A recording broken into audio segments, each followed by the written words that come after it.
Давайте начнем поподробнее с первого критерия – актуальность и социальная значимость проекта.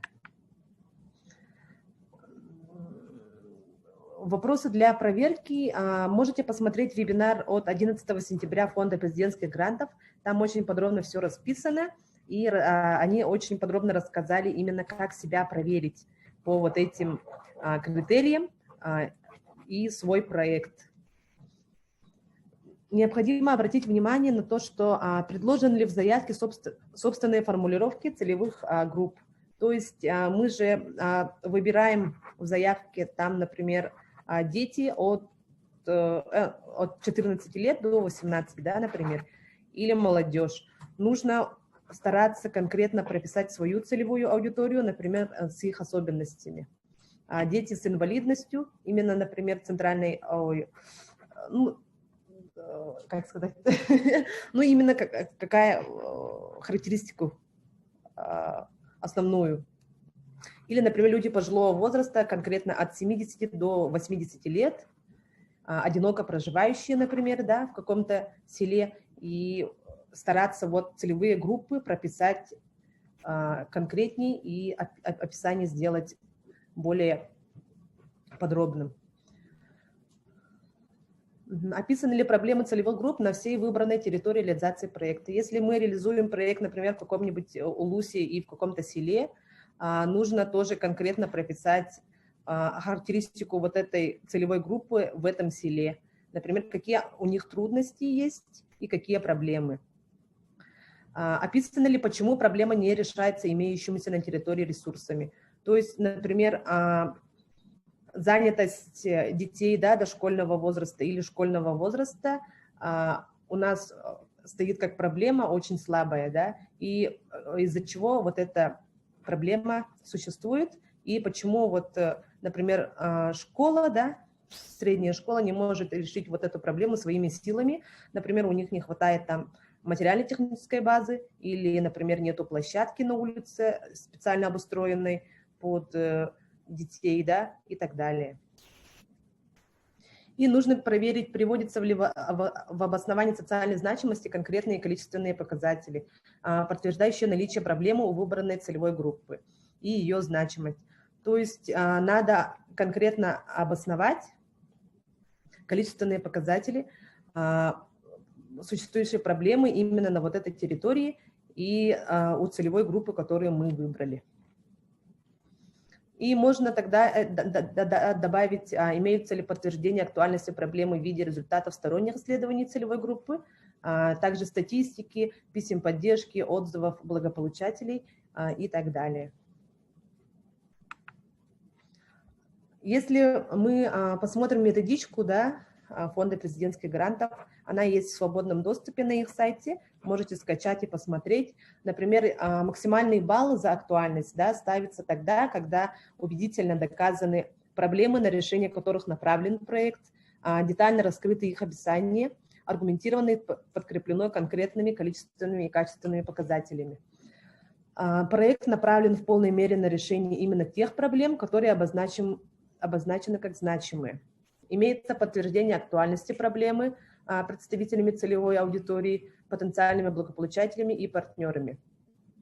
Также стоит они обращают внимание на мероприятия проекта, они должны полностью соответствовать грантовым направлениям, в том числе и другим, помимо указанного в качестве направления, по которому подана заявка. Если смотреть, например, на 0 баллов, да, как эксперт может нам поставить 0 баллов, если актуальность и социальная значимость проекта не доказаны. То есть проблема, которой посвящен проект, не относится к разряду востребованных обществом, либо слабо обоснована авторами. Большая часть мероприятий проекта не связана с выбранным грантовым направлением, и имеются другие серьезные замечания эксперта с комментариями.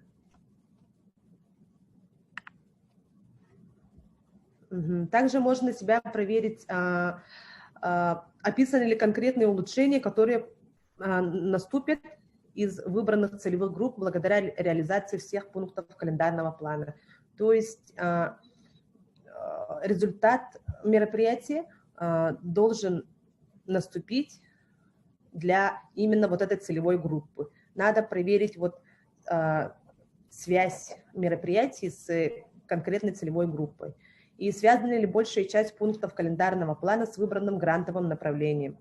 То есть проверить связанность пунктов календарного плана мероприятий, да, с выбранным направлением. Отражен ли в бюджете собственный вклад организации, о финансировании из других источников, денежный эквивалент труда волонтеров и ресурсов, предоставляемых самой организацией и партнерами проекта бесплатно. Есть ли письменные подтверждения, письма соглашения о сотрудничестве и иное. То есть вот этот критерий оценивается не только там, где актуальность и обоснование проекта, да, но и другими пунктами проекта и в заявке. Далее у нас идет второй критерий – логическая связанность и реализуемость проекта, соответствие мероприятий с проекта и его целям, задачам и ожидаемым результатам. Тут получается у нас основные, вот именно логика проекта проверяется. В проекте сформулирована одна цель. Если целей много, то тут уже надо продумать и посмотреть. Желательно, чтобы была одна цель, да? И направлена ли эта цель проекта на решение проблемы выбранной целевой группы. То есть целевую группу мы тоже стараемся взять не всех, да, и более сузить. Например, не только люди пожилого возраста, а люди пожилого возраста конкретно от какого-то до какого-то возраста, и у которых есть вот такие-то, например, проблемы. Связаны ли ожидаемые результаты проекта с указанными проблемами целевых групп? То есть смотрим на свои ожидаемые результаты проекта и связываем с проблемами целевых групп, которые мы указали в обосновании, например, да. Для каждой целевой группы указаны количественные и качественные результаты. То есть если у нас одна целевая группа основная или их несколько, мы должны посмотреть, что на каждую целевую группу по результатам проекта есть конкретные качественные и количественные результаты. Если просуммировать результаты мероприятий календарного плана, получатся ли значения, заявленные как количественные результаты всего проекта.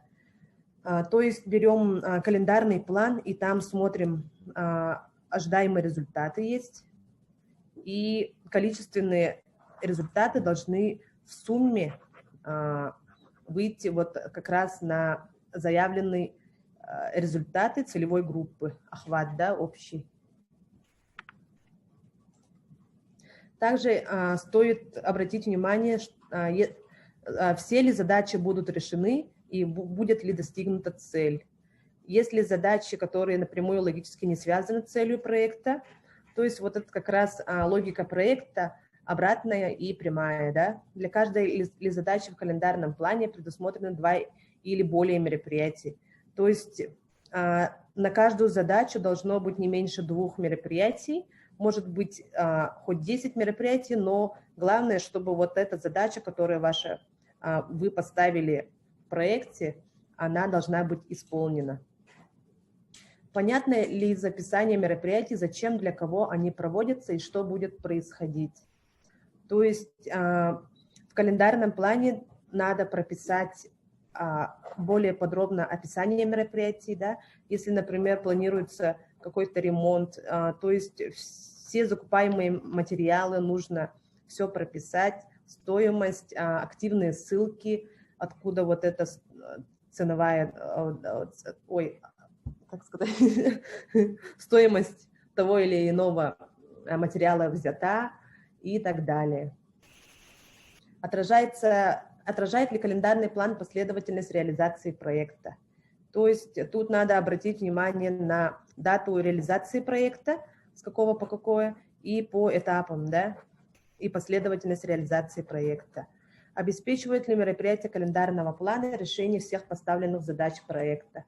То есть все мероприятия в совокупности должны прийти к тому результату, когда они должны решать все поставленные задачи проекта, а задачи проекта решают исполняют цель проекта. Тут также можно посмотреть, что проект полностью соответствует данному критерию, если все разделы заявки логически взаимосвязаны, каждый раздел Так, создает информацию, необходимую и достаточную для полного понятия содержания проекта. Календарный план хорошо структурирован, детализирован, содержит описание конкретных мероприятий. Запланированные мероприятия соответствуют условиям конкурса и обеспечивают решение поставленных задач и достижение предполагаемых результатов проекта. Указаны конкретные и разумные сроки, позволяющие в полной мере решить задачи проекта.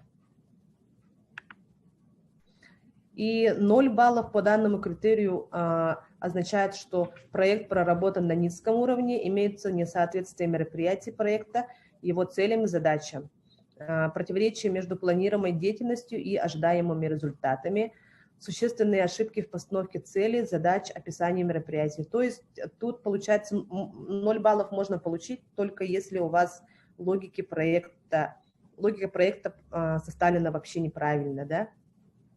И сроки выполнения мероприятий некорректны и не соответствуют заявленным целям и задачам проекта.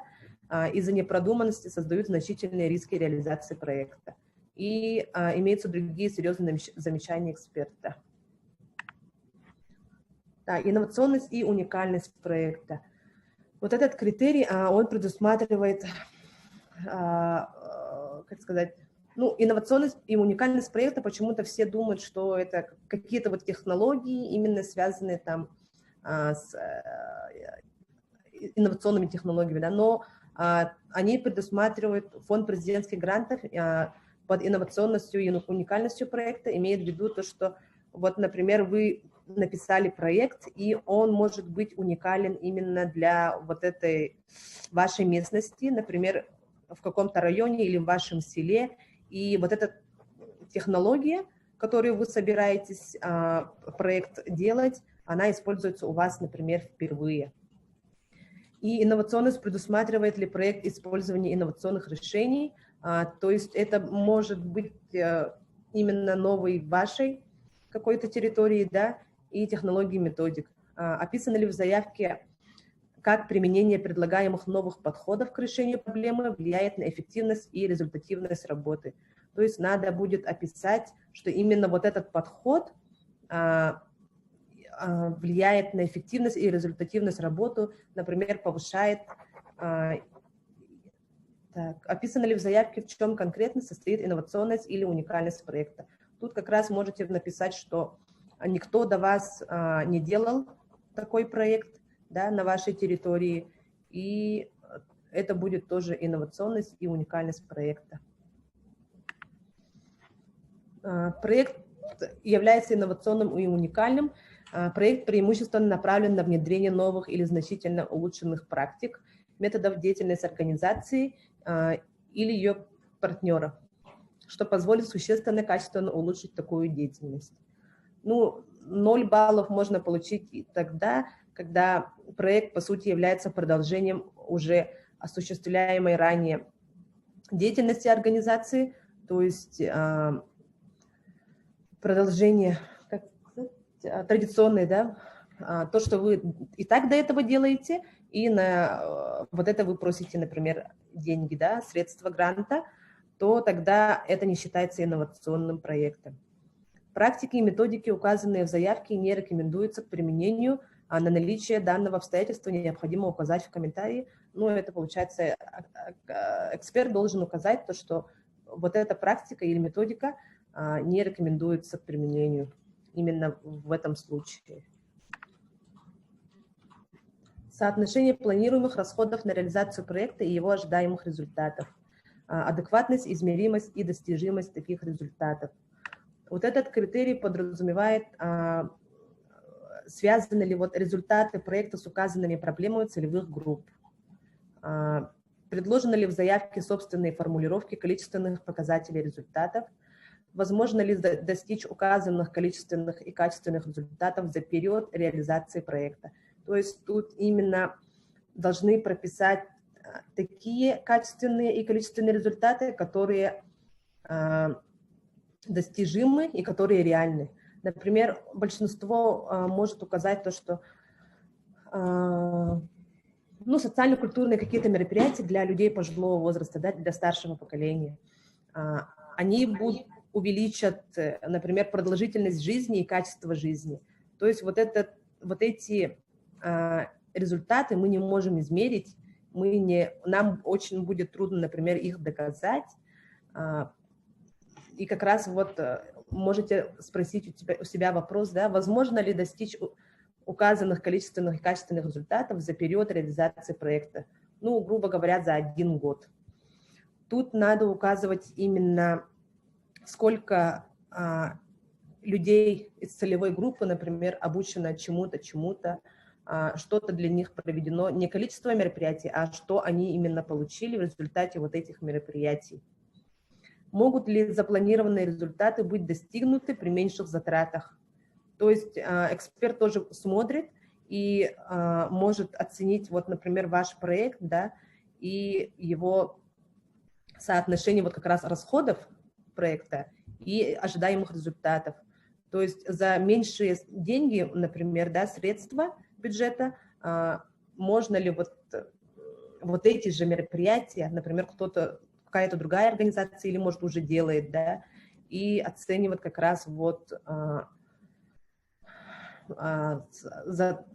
затраты именно на вот эти мероприятия. То есть бюджет надо, как сказать, реальные вот ценовые эти, да, стоимостные, да. Реальные цены указывать. Ага. И также обосновывать. Выполняются ли ключевые мероприятия проекта не самой организацией, а партнером. То есть тут имеется в виду то, что ключевые мероприятия должны выполняться самой организацией желательно, да. Например, бывает такое то, что руководитель проекта залаживает себе, например, зарплату на 1 год, а все остальные мероприятия он нанимает других специалистов, например, по договору оказания услуг или, ну, да, по ГПХ или как оказание услуг. И все мероприятия ключевые проводятся вот им, да. Он, получается, в команде у него, он может быть только один сам, и все мероприятия проводятся партнерами, получается. Вот это тоже эксперты смотрят. И данный критерий отлично выражен в заявке. В заявке четко изложены ожидаемые результаты проекта. Они адекватны, корректны и измеримы. Их получение за общую сумму предполагаемых расходов на реализацию проекта соразмерно и обосновано. То есть главный фактор вот этого критерия, да, на что смотрят эксперты, это именно ожидаемые результаты проекта, количественные и качественные, их адекватность. Так, далее у нас идет реалистичность бюджета проекта и обоснованность планируемых расходов на реализацию проекта. Ага. Тут, получается, вопросы для проверки. Можете у себя спросить, все ли мероприятия проекта обеспечены необходимыми ресурсами согласно бюджету проекта, в том числе в виде собственного вклада. То есть каждое мероприятие в календарном плане должны быть они обеспечены ресурсами, да, или это получается то, что у вас есть материально-техническая база, например, может быть, или то, что заложено в бюджет, например, приобретение каких-то какого-то оборудования. Может, какое-то оборудование, какой-то специалист, да, приглашенный и так далее. То есть каждое мероприятие должно быть обеспечено ресурсами. Даже если это ваш собственный вклад, надо все это прописывать, и труд волонтеров, например, да, если это ваше помещение, то все это надо тоже прописывать. Если в бюджете проекта расходы на мероприятие не указаны в календарном плане, то есть календарный план и бюджет тоже должны быть взаимосвязаны, и не должно быть ничего лишнего, чего нет, например, в календарном плане в мероприятии. Каждая статья расхода, да, в бюджете должна быть связана с определенным мероприятием. Позволяет ли комментарий ко всем позициям бюджета четко определить состав, детализацию расходов по каждой из такой позиции? Как я ранее до этого говорила, в бюджете надо прописывать именно стараться прописывать очень подробно, даже со ссылками на сайт, да, приобретаемого товара и так далее. Все ли запланированные расходы реалистичны и обоснованы? Ну, как раз тоже относится к обоснованности бюджета и его описанию. Предполагается ли передача приобретаемого за счет гранта оборудования другой организации? Тут подразумевается то, что, например, мы в рамках проекта покупаем какое-то дорогое оборудование, и после вот реализации проекта мы не будем использовать вот это оборудование в своей дальнейшей деятельности. То есть, если в таком случае эксперт может посчитать то, что и снизить балл, да, то, что мы, например, за счет средств грантов купили оборудование, а в следующем году он нам не нужен. Проще тогда его или взять в аренду, да, но не покупать. Предусматриваются ли в бюджете проекта расходы, которые не допускаются или не рекомендуются за счет средств гранта? Ну, тут получается проверка по положению конкурса.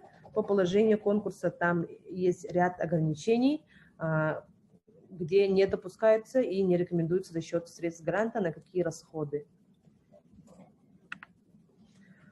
Ну, 10 баллов по этому критерию означает то, что в бюджете проекта предусмотрено финансовое обеспечение всех мероприятий проекта и отсутствуют расходы, которые непосредственно не связаны с мероприятиями проекта. Все планируемые расходы реалистичны и обоснованы. Даны корректные комментарии по всем предполагаемым расходам за счет гранта, позволяющие четко определить состав расходов. В проекте предусмотрено активное использование имеющихся у организации ресурсов. Масштаб реализации проекта. Вопросы для проверки. Переведено ли обоснование выбора территории реализации проекта? То есть вы должны, например, в актуальности обосновать выбор территории реализации проекта. Почему именно на этой территории вы пишете проект, да, и собираетесь реализовать? Описаны ли проблемы целевых групп на выбранной территории, на всей выбранной территории? То есть в актуальности также проекта вы должны прописать именно целевая группа, какие у них проблемы на данной территории. И, например, бывают такие случаи, когда пишут территория реализации вся Республика Саха-Якутия, но в обосновании, например, где-то не вся Республика Саха-Якутия, а, например, какой-то район и какое-то село именно проблему вот этой целевой группы. То есть масштаб реализации проекта и актуальность в обосновании должны соответствовать. Отражен ли в календарном плане проекта заявленный территориальный охват? Также стоит посмотреть свой календарный план и также сравнить, да, если мы указали то, что у нас вся Республика Саха-Якутия будет охвачена проектом, то мероприятия также, соответственно, должны проходить на всю Республику Саха-Якутия, да, и охватывать. Соответствует ли география проекта реальным возможностям организации?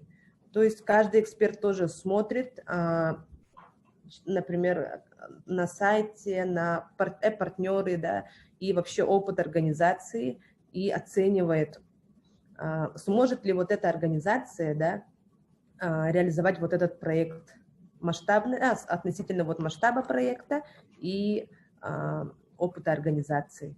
Выходит ли деятельность по проекту за пределы территории, на которой организация может работать согласно законодательству и своему уставу? Но тут, получается, стоит открыть свой устав, да, и посмотреть, если мы планируем работать на всю республику, а у нас стоит в уставе то, что деятельность наша будет, должна вот прикреплена к Сунтарскому, например, Улусу району, то мы не можем подать проект на всю республику по масштабу из-за, например, устава, да.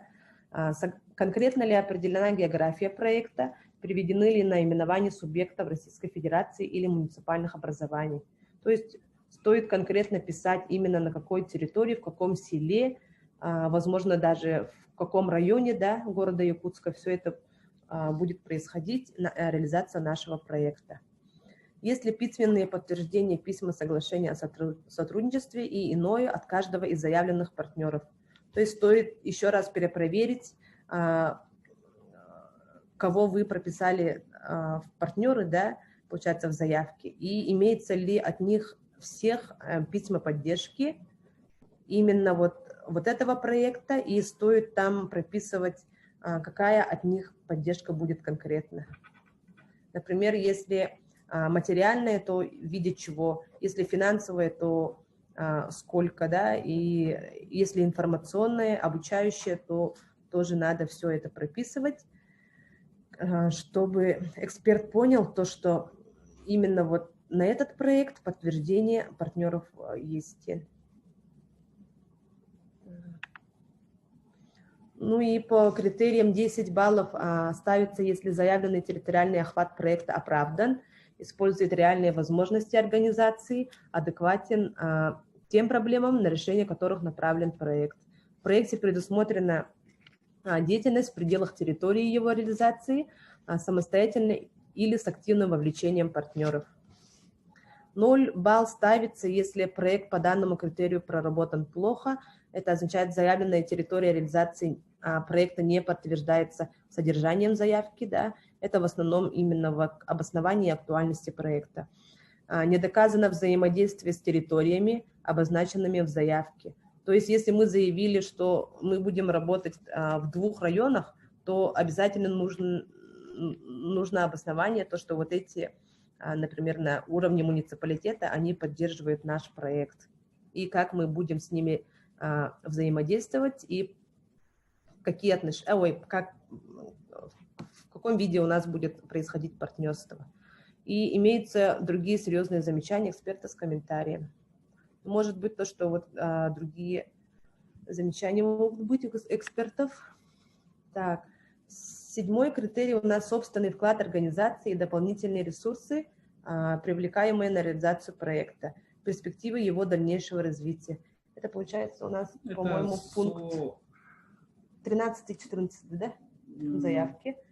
Ну, в зависимости от раздела. Угу. Это софинансирование получается практически. Так, тут стоит обратить внимание, собственный вклад составляет более 20% от общего бюджета проекта. Обоснована ли оценка, расчет собственного вклада в текстах комментариев к соответствующим позициям бюджета проекта? Подтвержден ли заявленный в бюджете проекта вклад партнеров документами от них, как раз тоже письма поддержки, да, в которых указано, что конкретно готовы сделать данные партнеры. То есть все критерии между собой все равно связаны, да, и как раз вот все пункты в заявке, которые мы документы прикрепляем или пишем обоснование, они, каждый вот этот влияет на именно все критерии оценки. И описано ли в заявке, как будет развиваться проект по окончании грантового финансирования.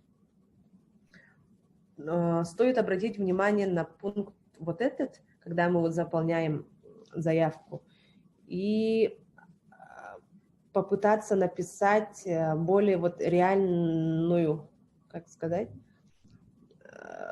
реальный путь развития проекта, да, по окончании грантового финансирования. То есть какие планы у нас есть, и также указать в заявке, как будут использоваться объекты, которые планируется создать, приобрести или отремонтировать за счет гранта средств по завершении проекта. То есть когда вот как раз тоже оборудование, если мы, например, строим детскую площадку, надо указать конкретно, как они будут использоваться, на чей баланс, например, они будут прикрепляться, как эксплуатироваться и так далее. 10 баллов за вот этот критерий. Организация обеспечивает реальное привлечение дополнительных ресурсов на реализацию проекта в объеме более 50% от бюджета проекта. Организация располагает ресурсами на реализацию проекта. Это добровольцы, помещением в собственности, безвозмездном пользовании или аренде, оборудование, транспортные средства, интеллектуальные права и другие. И подтверждает реалистичность их привлечения. Уровень собственного вклада и дополнительных ресурсов превышает 50% от бюджета проекта. Не суммы гранта, а именно всего бюджета проекта. При этом такой уровень конкретно рассчитан. Например, стоимость использования имеющимся в собственности помещением и оборудованием рассчитана в части, необходимой для реализации проекта и за срок реализации проекта. То есть, если у нас есть некоторые помещения, мы будем использовать в проекте только, например, один кабинет, то надо именно собственный вклад указывать один кабинет, а не всю, например, все помещение, которое у нас имеется. То есть непосредственно в проекте надо указывать те собственные вклады, которые мы используем именно в реализации вот этого проекта. Доказаны долгосрочные и соответствующие масштабы и задачам проекта влияние его успешной реализации на проблемы, на решение которых он направлен. Организацией представлено четкое видение дальнейшего развития деятельности по проекту и использование его результатов после завершения грантовой поддержки. Так, и 0 баллов могут поставить эксперты, если уровень собственного вклада и дополнительных ресурсов составляет менее 10% от бюджета проекта, либо заявлен в большем объеме, но ничем не подтвержден. Отсутствует описание работы по выбранному направлению после завершения грантовой поддержки и имеются другие какие-то замечания. Так, 8-й критерий у нас опыт организации по успешной реализации программ, проектов по соответствующему направлению деятельности. Ну, вот этот критерий имеет в виду то, что если у организации опыт устойчивой активной деятельности по выбранному грантовому направлению более 5 лет. То есть, если у вас новая организация, то вот этот балл у вас будет, возможно, низким, но это не страшно. И, например, вот перечислены ли проекты, реализованные организацией по выбранному грантовому направлению с указанием их конкретных результатов. Подтверждается ли успешность деятельности организации по выбранному грантовому направлению с приведенными в заявке публикациями, ссылками на них, награды, отзывы, письма поддержки. Тут получается именно описание деятельности организации именно по направлению, которому вы подаете проект. И оценка ставится, балл ставится соответственно. Например, 10 баллов он ставится, когда организация имеет опыт устойчивой активной деятельности по выбранному направлению на протяжении более 5 лет. В заявке представлено описание собственного опыта организации с указанием конкретных программ, проектов или мероприятий, реализованных. Организация получала целевые поступления на реализацию своих программ, проектов. Информация о претензиях по поводу их использования отсутствует. И 0 баллов, например, ставится, если у организации не имеется опыта активной деятельности, либо подтвержденной деятельности за последний год. Опыт проектной работы организации в заявке практически не описан. Имеется противоречие между описанным в заявке опытом организации и информацией из открытых источников. Например, заявленные как реализованные мероприятия не отражены в общедоступных отчетах организации. Тут стоит тоже обратить внимание на сайт организации, и информационную тоже открытость. Организация не имеет лицензий и иных разрешительных документов, обязательных для осуществления запланированной деятельности. Сведения о них в заявке отсутствуют. Ну и основной профиль деятельности организации не соответствует выбранному грантовому направлению.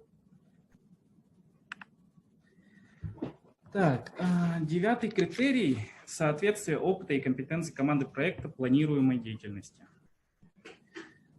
Так, вопросы для проверки. Это достаточно ли в команде проекта людей для того, чтобы реализовать все запланированные ваши мероприятия? Соответствуют ли указанные в заявке компетенции и опыт членов команд специфике мероприятий календаря? календарного плана. То есть у каждого члена есть какие-то компетенции, есть профессия и специальность, и они должны быть задействованы в мероприятиях по их специализации. Надо, чтобы у каждого члена команды был расписан подробный опыт работы, то есть сведения о образовании и тому подобное. Если в профилях члена команды ссылка на их социальные сети, это уже скорее про сайт созидатели.ру. Ваши члены команды должны быть зарегистрированы на этом сайте. Все поля должны быть заполнены, опыт работы, социальные сети и тому подобное. Если все это есть, то это очень хорошо. Совпадает ли должность или роль человека в команде в проекте с соответствующими позициями в бюджете проекта? Имеется ли у руководителя проекта опыт успешной реализации подобных проектов? Да? Если вот по всем этим критериям у вас все будет хорошо по этим вопросам, да, то вы получите от 9 до 10 баллов. Проект полностью обеспечен, то есть квалифицированными специалистами. В заявке доказана возможность каждого человека, то есть каждый член команды имеет уже свою роль, свою специфику и свое направление. И это все очень даже хорошо стыкуется с календарным планом, бюджетом проекта, без каких-либо особых изменений в ходе проекта. Да? Ну и, соответственно, если у вас команда проекта не соответствует своей квалификации или они есть какие-то высокие риски того, что проект не будет реализован этой командой, да, или еще какие-то комментарии со стороны экспертов, то вы, соответственно, получите от 0 до 2 баллов. Так, дальше информационная открытость организации. Да, это один из таких интересных и важных критериев, так как у вас обязательно должны быть страницы в социальных сетях, группы ВКонтакте, свой сайт. Это все не то, чтобы должно быть, это еще должно жить, то есть наполняться определенной информацией, новостями, всякими публикациями, фотографиями. Ну и чтобы ваши социальные сети, ваш сайт мог легко находиться в поисковых сервисах. Да, в поисковых сервисах типа Google, Яндекса, Бинга и тому подобное. Да, и еще один из немаловажных таких вопросов для проверки – это есть ли у вас публикации в средствах массовой информации. Да? Ну, если у вас, например, есть сайт, этот сайт легко можно найти, есть группы ВКонтакте, группы в Инстаграме, Твиттере и тому подобное, и их легко можно найти, и они живут, то есть наполняются определенными новостями, публикациями, фотографиями, и вы, да, еще публикуете на своем сайте годовую отчетность о своей деятельности, то вы за этот критерий получаете от 9 до 10 баллов. Коэффициент данного критерия до 500 тысяч рублей – это 0,5 баллов, то есть, соответственно, если вы пишете проект до 500 тысяч рублей и у вас все идеально по данному критерию, вы можете получить максимум 10 баллов. А если ваш проект больше 500 тысяч рублей, то вы получаете… Ну да, вот 5 баллов, если до 500 тысяч рублей, а если ваш проект больше 500 тысяч, то вы получаете полноценные 10 баллов, если у вас все хорошо. Давайте остановимся вот в раздел организации заявитель. Да? Вы указываете в 14 пункте веб-сайт свой. Если нет вашего веб-сайта, вы постарайтесь этот сайт создать, заполнить этот сайт. Группы в социальных сетях, вот мы указали Instagram, Facebook, да, там еще могут быть и ВКонтакте, и все это должно жить. Видите, вот 30-й пункт публикации в СМИ. Эти публикации, это все активные ссылки, то есть эксперт сидит, смотрит вашу заявку и переходит по этим ссылкам. То есть все ссылки должны быть обязательно активны. Если какая-то ссылка не активна, то эксперт будет думать, почему это так, возможно, вы нас что-то здесь обманываете и тому подобное. Лучше перестраховаться и сделать так, чтобы все ссылки были активными. Это для простоты проверки вашего проекта. Так, ну и вот насчет поисковиков, да, например, вводим фонд «Семья для ребенка», и первый же запрос, который выходит в Гугле, это вот наш сайт фондсемья.ру, и вот это и есть открытость, информационная открытость. Вот в 2GIS тоже мы высвечиваемся. Вот это вот все соответствует тем требованиям, которые требуют от нас эксперты. И вот отчетность о вашей деятельности. На вашем сайте должен быть специальный раздел, в котором прописана вся отчетность по годам. Вот 13, 14, 15 и так далее. Это тоже, естественно, оценивается. Эксперты это все будут заходить, все будут проверять. И если какие-то несостыковки есть, то минус балл сразу. Ну и желательно, чтобы у вас был видеоролик, рассказывающий о вашей организации. То есть видеопрезентация должна быть. И вы его можете вставить в разделе о проекте, пункт номер 17. Вы этот видеоролик делаете, закидываете на какой-нибудь Google Диск или Mail Cloud и оставляете ссылку, действующую ссылку, то есть чтобы эксперт просто зашел, кликнул на ссылку, у него открылось видео, и видео начало проигрываться. Если у вас это все есть, то вы зарабатываете дополнительные баллы, это все хорошо, и это, естественно же, эти критерии, они влияют на успешность вашего проекта. Ну и у нас на этом все. Мы завершаем наш сегодняшний вебинар. Спасибо, что слушали нас, были с нами. Вот наши контакты. Если у вас есть какие-нибудь вопросы в сфере IT-технологий, типа сайтов, социальных сетей, чего-нибудь, можете обращаться ко мне. Меня зовут Савин Леонид еще раз. И мой номер телефона вы можете взять у администратора нашего ресурсного центра. Так, а если есть вопросы, то... Так, у нас в чате вопросов нету.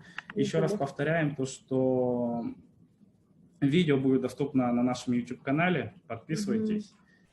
Также советую скачать вот методичку, да, Фонда президентских грантов. Он есть на сайте, там, где вот документация по конкурсам. И более подробно можете там посмотреть, как именно вот эксперты оценивают заявки.